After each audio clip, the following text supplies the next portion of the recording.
Hello everyone, welcome to 20 Sports Show here on TV Sapiencia. It's a program where we talk to teenagers, we discuss everything that affects teenagers, issues that surround them, with the hope of having and creating a positive impact in our society. I am Oma, your very sweetheart on radio and TV. And of course, with me today to talk to teenagers is Victor Mirack from Personal School of Learning. Actually, I promoted him to Professional School of Learning. Oh my God, Victor, how are you doing? I'm cool, man. Glad to be here with you. Thank you so much. Thank you so much for coming. Thank you. So today on the program, we'll be looking at decision making, because we are as a result of every decision we made in our lives. I'm as a result of the decisions I made. Victor is as a result of the decisions he made. And teenagers, we've realized over time when we go to school, because there's this group of ladies, we call it Morality Rescue Team. We in partnership with the Onitsha Archdiocese Education Commission. We go to school, visit schools, secondary schools, we talk to them on morality, we talk to them on decision making, we talk to them on sexuality education, we talk to them about everything. Because some of us, when we were younger, we had people come to talk to us. And because of all that's been happening in the society, in the world, we took it upon ourselves. Sacrificially, we volunteered and we started doing this. Now, after talking to some of these students, we asked them for questions, feedbacks. Yeah. And some of the questions I've found is that young people are asking about decision making. Now, what is decision making? Okay. How can we explain it such that a teenager will understand that he or she, the result of his or her life, is a result of the decision they will make? All right. First of all, I would like to say this, that decision making is the choice that one makes or takes with respect to a particular thought or issue. Okay. Right? So let's take, for instance, that's an issue in an environment.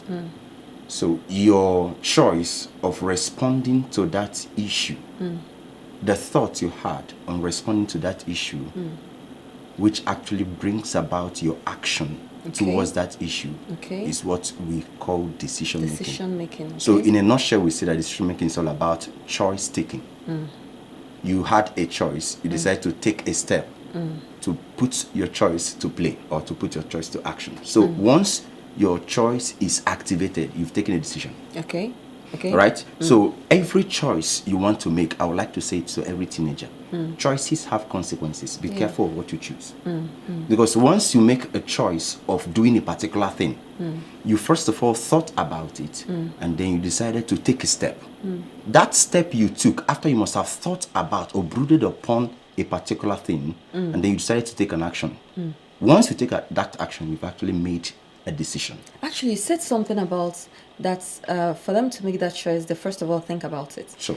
Teenagers, do they really think about these things? I mean, do they really sit down, analyze these things before they do it? Like some teenagers that actually behave the way they behave, on the spot kind of things that they do sometimes.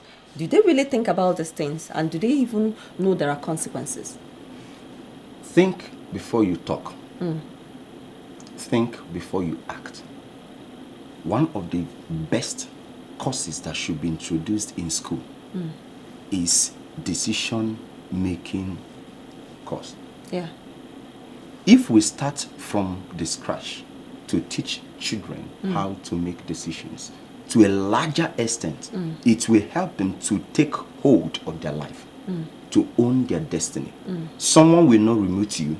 Why? Because God, from the origin of creation, never made man a robot. Yeah. God made man a free moral agent. That is why I will always say, anytime you continue to influence the actions of your children, you've automatically turned them to robots. And that is how you will definitely have an adult baby. Yeah. Who actually is saying, mommy said, daddy said. Can't you actually use your senses? Yeah, yeah. As a matter of fact, God gave you sense to bother him less. So you must be able to take hold of your world. So if there is any course that we introduce in school, sometimes when I come for your program, I always talk about courses that should be introduced in schools. True. Every school must have a curriculum that helps a child to know how to reason, how to be rational, how to evaluate things. But they will tell you verbal aptitude, quantitative No, analysis. those ones are talk say. It's not talk do, it's talk say. Because if these things are introduced in schools and parents are also educated on them so that it begins from home, then it gets to school. So once such a course is in school, certainly from primary level or from JS level, they have this training on how to make decisions. Make the right decisions. Right decisions, because you need to evaluate things before you act on them. That's where the thought pattern comes into play.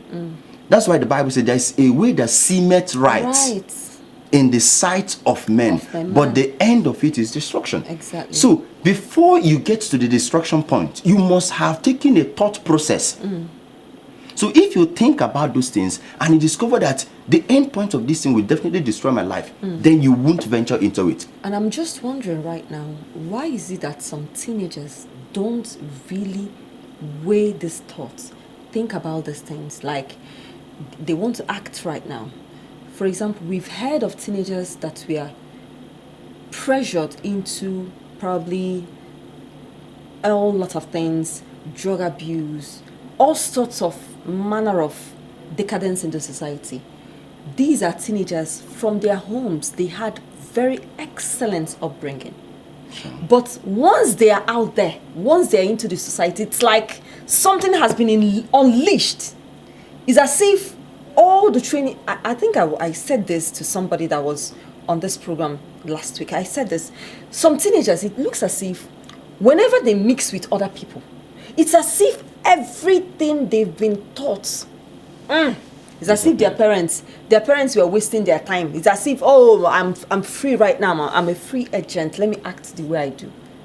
Why? In your experience, because I know you've met a lot of teenagers, why do teenagers act like that? Why do they now decide that all the things that their parents have taught them is nothing? That it is these new people that they are now going to follow to do the wrong things? First is, what actually did their parents teach them? Okay.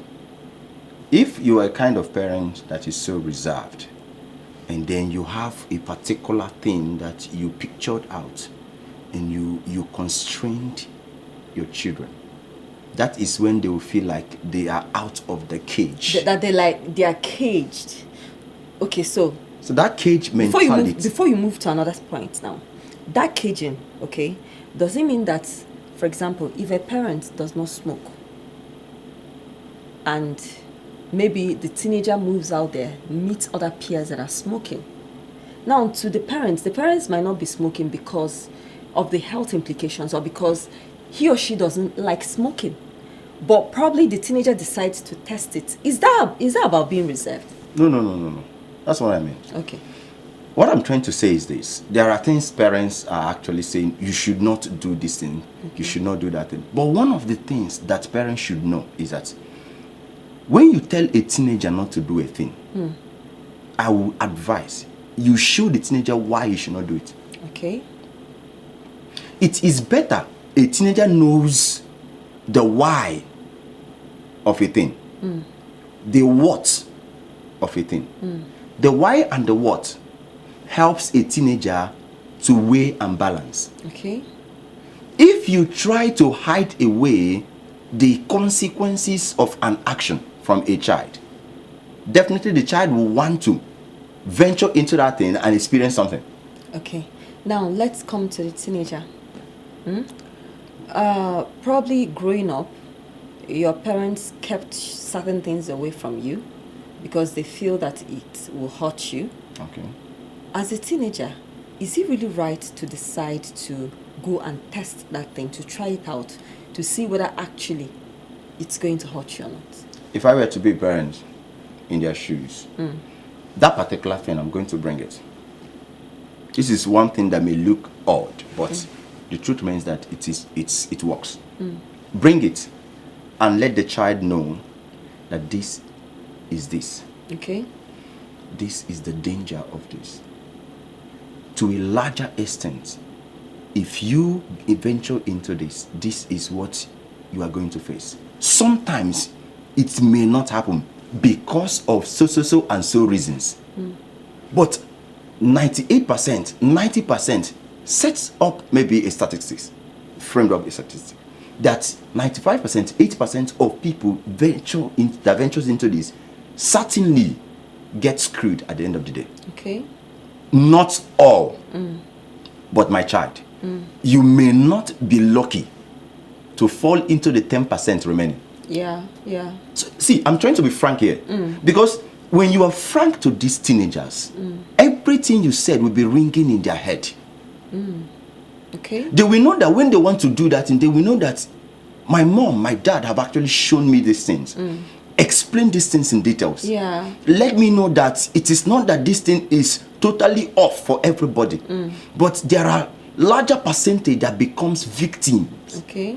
And I may not be lucky to fall into the 10% that will not be victims of it. So on the basis of that, he has clarified everything to you. I didn't hide one part, I showed you another part. So when the child wants to do something, he will be able to now reason those implications you listed and the side effect of what he will do. Then he can be able to take a decision on his or her own. For instance, before a child takes a decision, ask, what actually will this cost me? Okay. So you must ask the what. I was even about to come to this. Okay. I wanted to ask, now how we've explained these things, how can we help a teenager to take decisions, not just taking decisions, but because not all decisions are right decisions. Sure. There are decisions that are wrong decisions, and there are decisions that are right decisions. How can we now help teenagers to know this is the right decision, this is the wrong decision? Okay, let's start with, because off the camera, you're asking me what kind, where do we focus? And I told you we are looking at it holistically, taking decisions holistically. Sure. Now, how can a teenager know what is right for me and what is wrong for me? A teenager will have sense. Every human being has sense. Yeah. To a larger extent, we know that this thing is good, we know that this thing is not good. Okay. But to a larger extent, we need to also hear it from our parents. So parents should always make it known.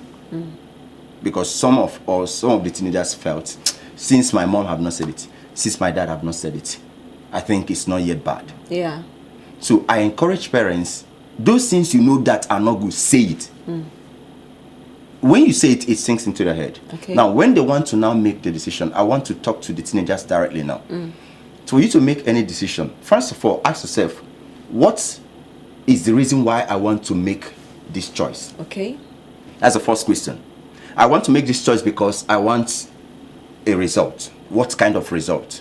Now, when you write down the result, now ask yourself, this decision I want to make, will it affect me directly? Or will it affect the people around me? Is it a negative effect or is it a positive effect? The what and the why is very, very important. Why do I need to take this decision? Okay. Will it help me? Secondly, what actually is the consequences of this decision after I must have taken it?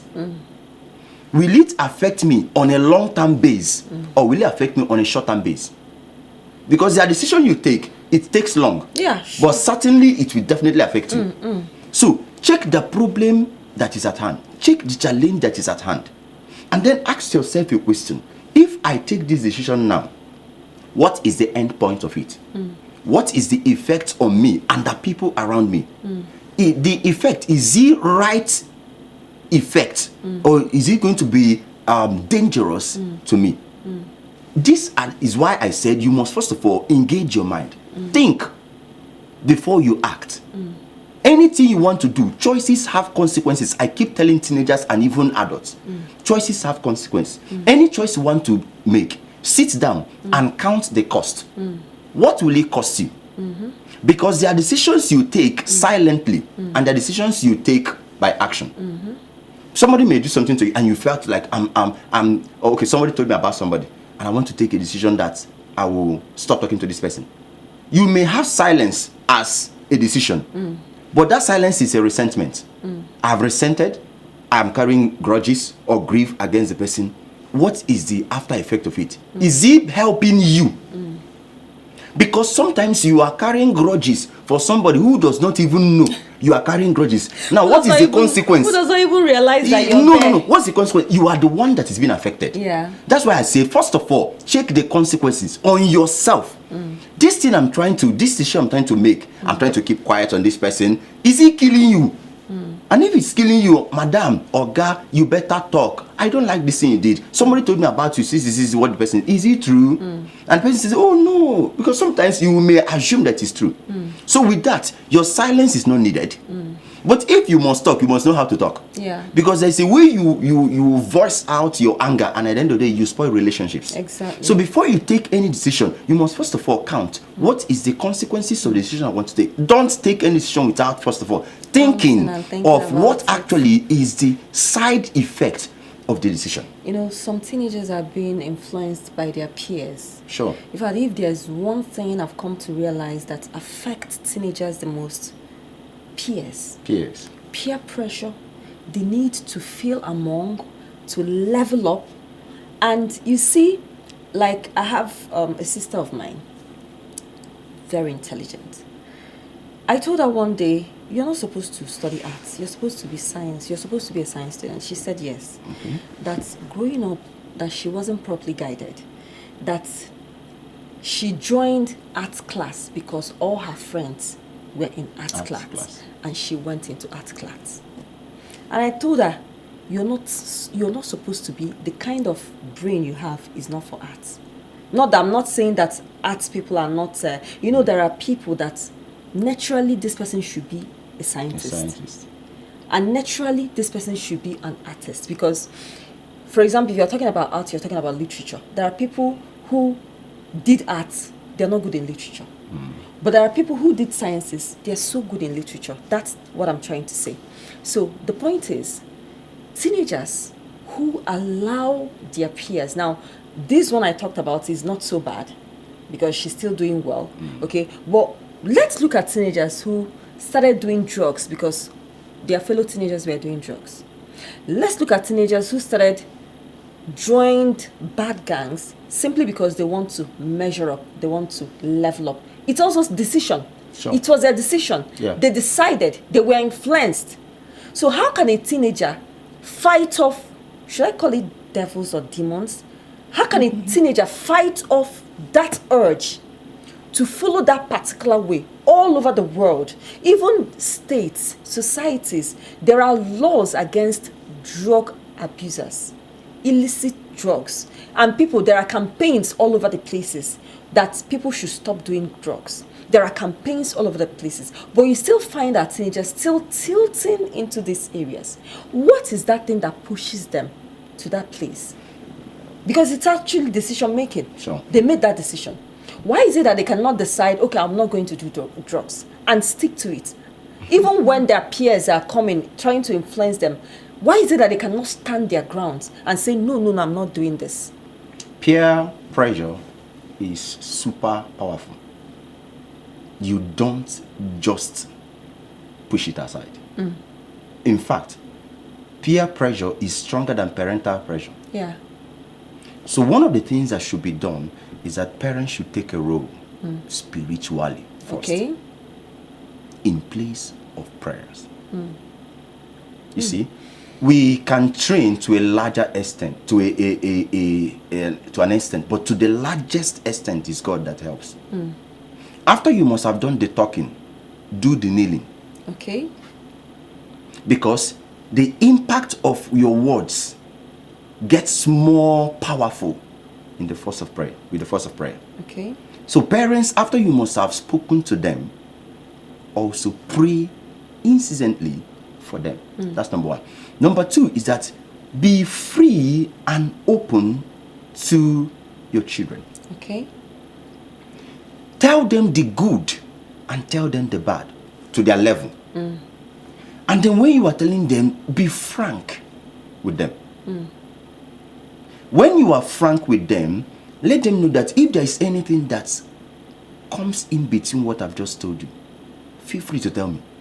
I won't flog you, I won't beat you, but I will guide you. When they know that you love them, they will always be open. Like I was talking to you once in time, and I said that there is a way I treat my students. And sometimes you see me, if you see the way I treat them, you'll be like, are you sure this student will still work with you? I'll tell you, bet me. If I return, they will still want to be with me. Why? By the time I finish doing anything, I will let you know why I did this thing. Okay. I will let you know the side effect of this thing against your life. That is why I have to interfere. That everything you see me do is to help you. When I unveil such a thing, it changes the mentality of the child. Every teenager needs knowledge. One of the reasons why teenagers mess up is because of lack or shallow knowledge. When this knowledge is being given to them from their parents and from school, and then a high level of measure is put in place in the system that checks those things. For instance, if a school have a system that checks those things and pushes it out, automatically the system will mold the children in that manner. So, but any child that wants to take any decision lacks knowledge. Okay. Because when there is quality knowledge of the dangers of this thing, and then you are called, this thing you want to do now, have you actually checked the side effect of it? Perhaps they have been taught before you act. Think. And when you think, what are you going to think on? The consequences. What is this thing going to do to my destiny? What is it going to do to my family?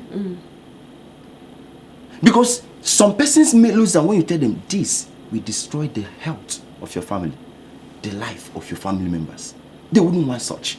So there must be a kind of an arrow pointing at this thing you are trying to venture into is going to land either you or your loved ones into hell. So why do them? So when they begin to see all these things, a child will now know, I have been taught to think before I act, and I've been taught that I should check the consequences. This thing I'm trying to venture into, what will be the end point of it? What will I gain? They will tell you, they will protect you in school, and then you have this audacity talking. Excuse me. Now, find out. Those people that have audacity talking, do they still have peace? Because you can have audacity to talk, but you don't have peace to sleep.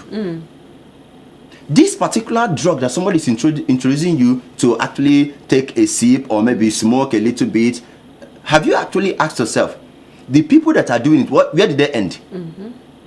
So some of these things, you need to unveil the end point of some of these things to others. Also, in secondary schools, there are, for example, in my own secondary school, in my class, we have this group of people who are disobedient. No matter what you do, they must be disobedient. Yeah, that's more like follow come. They are a group. They must be disobedient. Now, for a teenager to join that group, even though you came from an excellent background, there is something wrong, right? Sure. That's why Is it wrong? Is it wrong from the family? No. Or wrong from the teenager? There are families that have done marvelous work, great work. But like I said, peer pressure is stronger than parental pressure. Now, how can a teenager quell this peer pressure? Knowledge. Okay. The more you show them the implications, the side effects, the consequences, the life examples of people who have messed up and these things have actually crushed. And then, don't forget to tell them the 10% that scare through. Okay. I like saying that word. This 10% that scare through, you may not join the 10%. Why will I say that? Because some experts in deception, we always point them to the 10% that scare through. Yeah. So, but when you point them to 10% that scare through, they will remember that while I was talking to them, I still also showed them the 10% that will scare through. Yeah. But there is no possibility that you will join the 10%. Even the 10% that scare through, look at their after effect life. It may not reflect short term, it may reflect long term. it may not reflect directly to them. It may reflect to their next of kin or to their family members. Every choice has consequences. Every child should know that. So before you join that group, know that there is a consequence of joining bad group. It will affect your character. Okay. It will affect your academics. It will affect your life entirely. But now I'm tell you, there are some persons that say, why don't you see, I have a friend who is a bad boy, but he's doing well academically. Because I've seen that in school. And I said, okay, he's a bad boy and he's doing well in school. How many are there? If there are 100 persons that are venturing into their life, how many percentage are good? If you count, I will tell you they fell into that 10, Abi. How are you sure that you fall into 10? The 5 fingers are not equal. How do you think that you will be the one to skate through? Now, don't try the devil. Don't try to try the devil. I always tell people. Because if you try to try the devil, at the end of the day, you'll be screwed. Though. You enter into his nest. And then you now be saying, I wish. Rather than saying that I wish, why don't you run on time? Because you may, where one person went and skated through, you may enter and not skate through. My dear, you better not regret your actions. Hence, the reason why you should think first of these consequences and decide to take a new leaf. If not, you may fall victim of the 90% who have been crushed. The more I keep saying that, so when the child now decides to venture that, the same word will still be ringing in the child's mind. Because somehow, he will come to a point where those things will show up. And then it will recall into his mind. But moreover, I said, prayers are needed. Yeah. Nothing you will do that will surpass prayer. Because you will do your own talking. God will help to buttress some things. Prayer is a force that helps to activate the words you have spoken. So every parent who negates prayer and is always only using words to train their children, it may not actually work for you. Because I know of Christian homes that actually train their children religiously, not spiritually. You know, there are two different things. Religiously. They went out there and they were messing up. Why? They were not taught spiritually, but they were taught religiously. So prayer is a spiritual force that helps to work on the minds of both teenagers, your youth, and adults. So I want to say in a nutshell that prayer should not be negated for any reason if you want to help a teenager. But remember I said, for a teenager, before you make any decision, ask yourself, what actually is the problem I'm trying to solve? Trying to take this decision, because any decision you want to take is either it creates a problem or it solves a problem, or you are creating a problem. So check the decision you want to take is pointing at.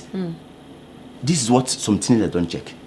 Before you make any decision to do anything, to join any group, to do any mago or anything or negative life, first of all find out this thing I want to do. Even the positive ones, right? Even any decision you want to take, you must ask yourself, at the end of this, will I create a problem or will I solve a problem? If you will solve a problem, fine, proceed. If you will create a problem, retrace a step. Why? Because it will help you to help the society. Exactly. So that's my point on that. I think that's the very best. That summarizes it. As a teenager, if you want to take any decision, ask yourself, this decision, is it going to solve a problem or will it create a problem? I think I found the solution. My goodness, I love this. Thank you so much. The producer just walked in right now. Thank you so much for coming through. And just like Victor Mirack from Personal School of Learning, he's so experienced with teenagers. He goes to school, training teachers, training school proprietors and all that, and teenagers, working with teenagers. He has said it. If you want to take any decision, ask yourself, this decision, will it solve a problem or will it create a problem? If it's going to solve a problem in the society, positive change, of course, proceed with it. But if it's going to create more problems, kindly know that decision is not worth it, because every decision has consequences. Thank you so much once again for being a part of the program. I am Oma, your very sweetheart on radio and TV. We look forward to having you again. In the meantime, keep taking the right decisions for yourself. We love you. Bye-bye.